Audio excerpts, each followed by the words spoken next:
அதாவது தமிழ்நாட்டினுடைய அரசியல் கடத்தை பொறுத்த மட்டிலும்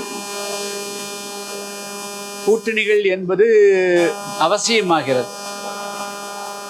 ஒரு கட்சி தன்னுடைய தனி பலத்தை நிரூபிப்பதற்காக தனித்து போட்டியிடக்கூடிய சூழ்நிலைகள் உண்டு. புதிய தமிழகம் கட்சி அந்த நிலைகளை எல்லாம் தாண்டி விட்டு நாங்கள் 96லேயே தனித்து போட்டிட்டு இருக்கிறோம், 98லேயே தனித்து போட்டிட்டு இருக்கிறோம். அதுக்கு பிறகு கூட்டணியில் தான் போட்டியிடுகிறோம்.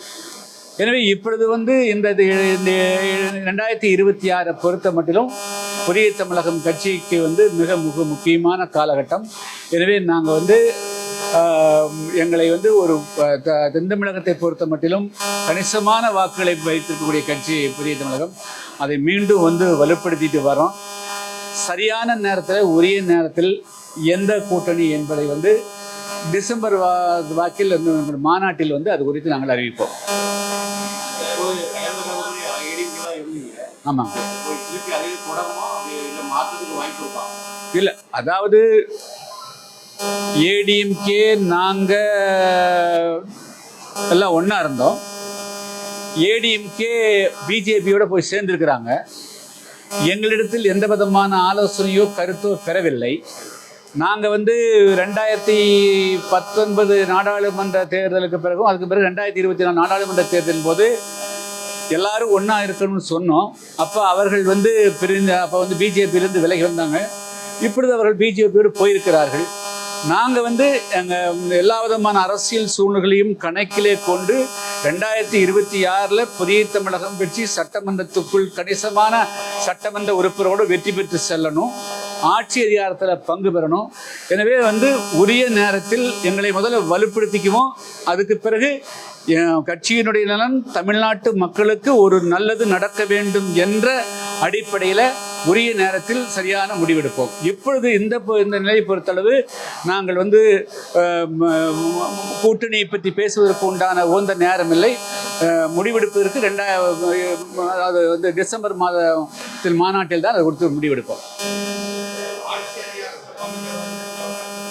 ஆமாம்,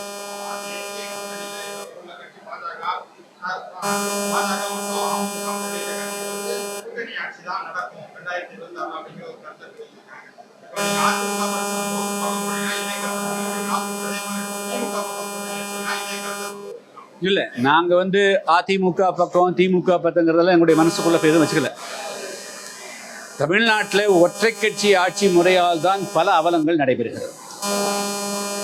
ஒற்றை கட்சி ஆட்சி முறை சர்வாதிகாரத்துக்கும் அதுக்கும் எந்த வித்தியாசமும் இல்லாமல் இருக்கிறது என்று சொன்னால், உதாரணத்துக்கு இப்போ இதே தென்காசியில் பட்டப்பகலில் கடந்த 5 வருடங்களாக கனிவள கொள்ளை நடைபெறுகிறது. அதை தட்டி கேட்பதற்கு யாராலும் முடிகிறது இல்லை. வெறும் தேர்தலுக்கு முன்பு வரையிலும் கூட்டணி, தேர்தல் முடிந்தவர்கள் ஒரு கட்சி ஆட்சி அப்படிங்கிறது மூலமாக தேர்தல் முடிஞ்ச பிறகு இந்த கட்சிகளும் எதிர்கட்சி நிலைக்கு தள்ளப்படுகிறார்கள் கூட்டணி. அதனால் தமிழ்நாட்டில் ஒரு நல்லாட்சி நடக்கணும். குறிப்பாக மதுவிலக்கு எங்கே போனாலும் கிராம மக்கள் இன்னைக்கு மதுவால், போதை பழக்க வழக்கங்களால் பாதிக்கப்படுகிறார்கள். கனிவள கொள்ளையால் ஈர்க்கப்பட போகுது. அனைத்து துறைகளிலும் ஊழல் மிதமிஞ்சி இருக்கிறது. எனவே ஒரு நல்ல ஆட்சி நடக்கணுங்கிற போது ஒரு ஹைபிரிட், அதாவது பல அரசியல் பல கட்சிகளும் ஒன்று சேருகின்ற பொழுது எல்லோருடைய ஆலோசனைகளையும் பெறலாம். எனவே நல்லாட்சிக்கும் தமிழ்நாட்டு மக்களுக்கு ஒரு நல்ல விடிவுகாலத்தை உருவாக்குவதற்கு உண்டான சூழ்நிலை அமையும். அதனால் அந்த அடிப்படையில் எந்த கட்சியோட கூட்டணி இப்படி இல்லை, தமிழ்நாட்டுடைய இந்திய அரசியல் நிலவரப்படி எந்த ஒரு கட்சியும் தனிப்பட்ட மெஜாரிட்டியில் வெற்றி பெற்று வர முடியவே முடியாது. அதனால் கூட்டணி ஆட்சிக்கு உண்டான காலகட்டமாகத்தான் இந்த 2026 இருக்கும். அதில் நிச்சயமாக புதிய தமிழகம் கட்சி தொடர்ந்து கூட்டணி ஆட்சியை வலியுறுத்தி வரும். கூட்டணி ஆட்சியில் பங்கு பெறுவோம். பெரிய சின்னலங்க